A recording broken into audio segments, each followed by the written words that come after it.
السلام علیکم ناظرین، سلامتی ہو آپ پر جہاں بھی آپ ہوں۔ کیلنڈر پر آج تاریخ ہے 11 رجب المرجب، انگریزی تاریخ 13 فروری ہے۔ اپنے میزبان راہی حجازی سے عالمی خبریں سنیے۔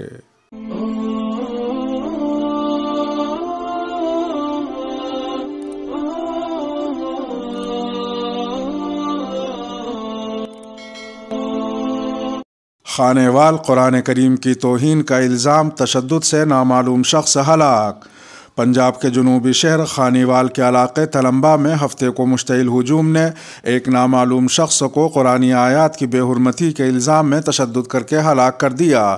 ایس ایچ او تھانہ تلمبا منور حسین نے بتایا کہ تلمبا کے نواحی گاؤں 8BR میں شام کے وقت پولیس کو اطلاع ملی کہ مشتعل ہجوم نے ایک شخص کو درخت سے باندھ کر تشدد کا نشانہ بنایا، جس سے وہ موقع پر دم توڑ گیا۔ واقعے کے ایک عینی شاہد بابا رمضان نے ویڈیو پیغام میں کہا کہ انہوں نے ایک مسجد اور مدرسہ بنا رکھا ہے۔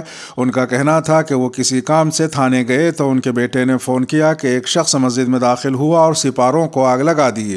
میں جب وہاں پہنچا تو دھواں ہی دھواں تھا۔ میں نے پولیس کے ساتھ مل کر اس شخص کو اندر بند کر دیا تاکہ لوگ تشدد نہ کریں۔ تاہم دیکھتے ہی دیکھتے سینکڑوں لوگ جمع ہو گئے اور دروازے توڑ کر اس شخص کو باہر نکال لے گئے اور درخت سے باندھ کر تشدد کا نشانہ بنانا شروع کر دیا، جس سے وہ موقع پر ہی دم توڑ گیا۔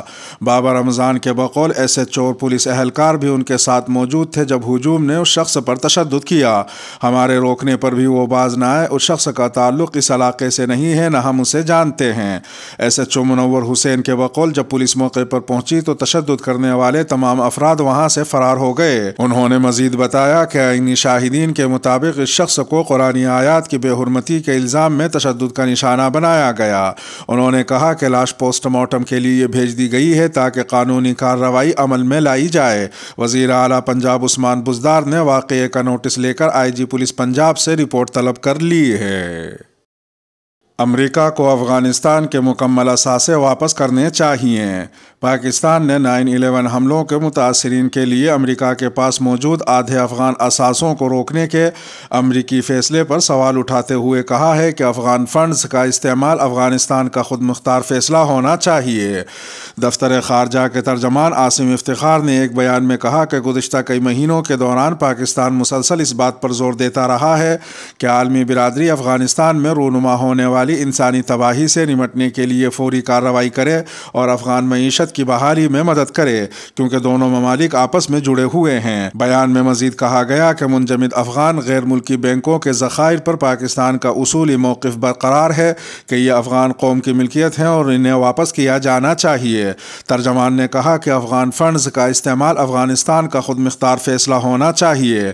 بیان میں افغان عوام کی طرف بھی توجہ مبذول کروائی گئی جنہیں سنگین معاشی اور انسانی چیلنجز کا سامنا ہے اور بین الاقوامی برادری کو ان کے مصائب کے خاتمے کے لیے اپنا اہم اور تعمیری کردار ادا کرنا جاری رکھنا چاہیے۔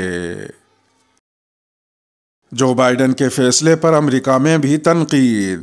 9/11 حملوں کے متاثرین کے لیے امریکہ کے پاس موجود آدھے افغان اثاثوں کو روکنے کے امریکی فیصلے کو امریکہ میں بھی تنقید کا نشانہ بنایا جا رہا ہے، جبکہ 9/11 حملے کے متاثرین کے اہل خانہ سمیت بہت سے لوگوں نے اس بات پر اصرار کیا ہے کہ افغان فنڈز کو امریکی حکومت کو منمانی کر کے استعمال نہیں کرنا چاہیے۔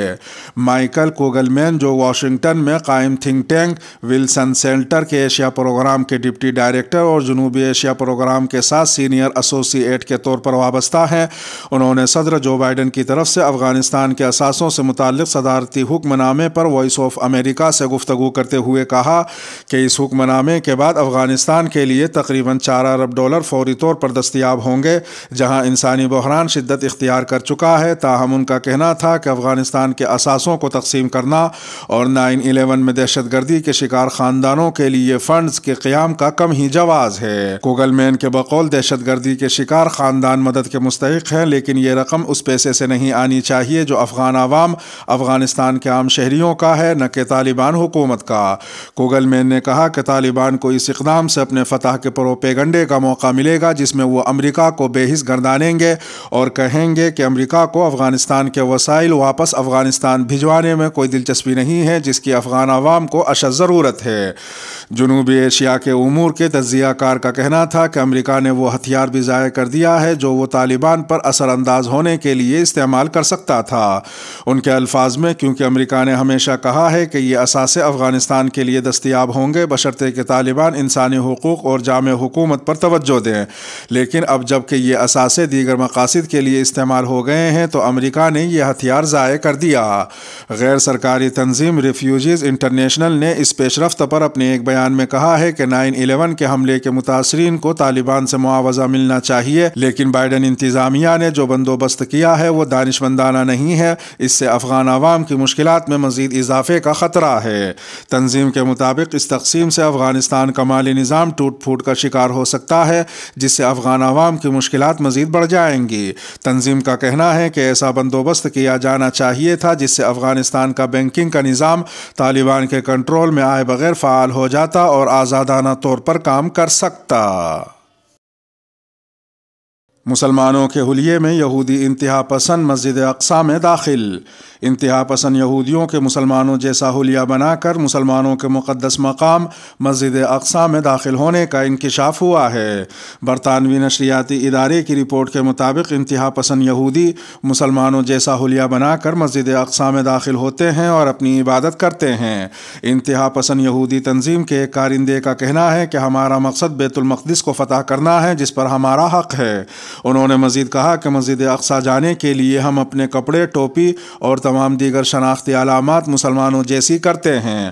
فلسطینیوں نے یہودیوں کے مسجد اقصی میں داخل ہونے پر شدید غصے کا اظہار کیا ہے۔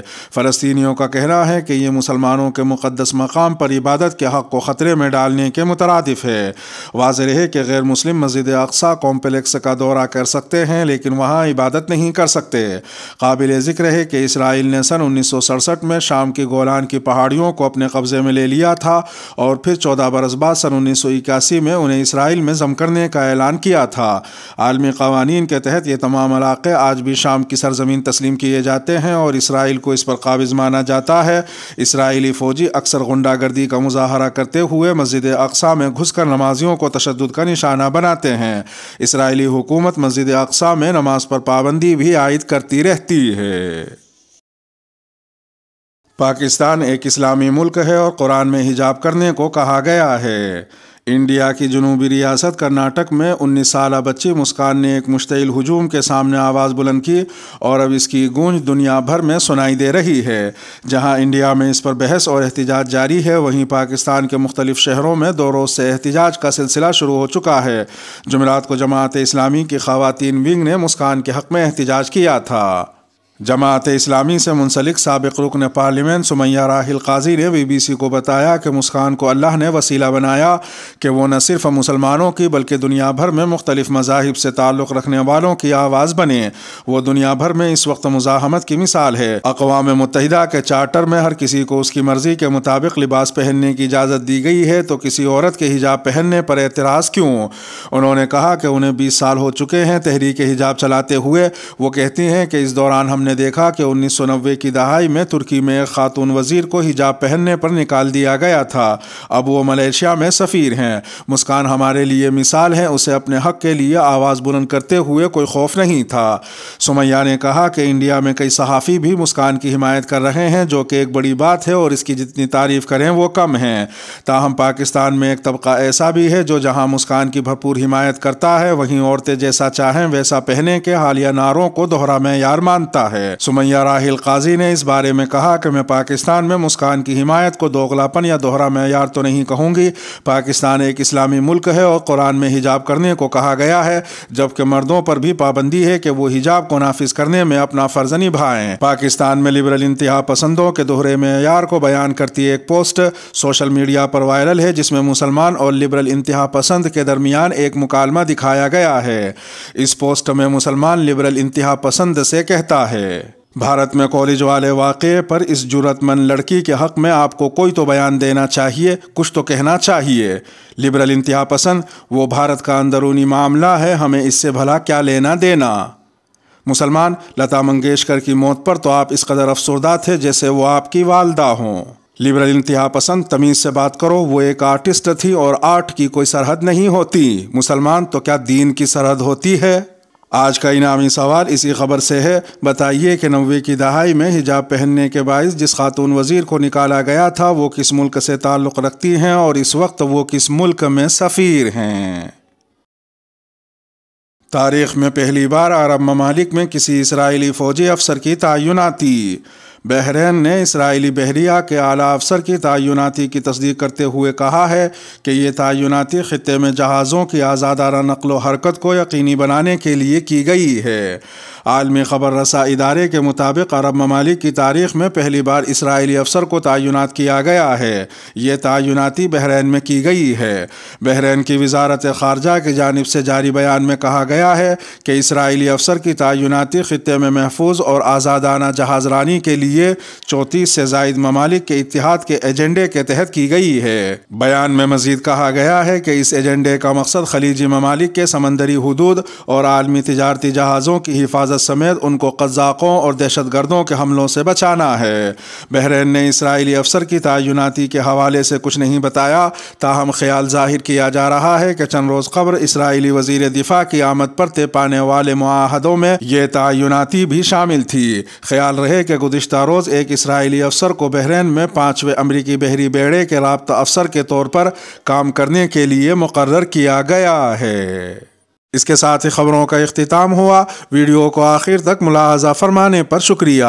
ملتے ہیں شام 7 بجے انڈیا کی خبروں والی اگلی ویڈیو میں، اور اگر آپ 7 بجے کے بعد یہ ویڈیو دیکھ رہے ہوں تو وہ ویڈیو آپ کی اسکرین پر نمودار ہو رہی ہوگی۔ تھمبنیل پر ٹچ کر آج کی انڈیا کی خبریں بھی سن سکتے ہیں۔ اپنے میزبان راہی حجازی کو اب دیجیے اجازت۔ سلامتی ہو آپ پر جہاں بھی آپ ہوں۔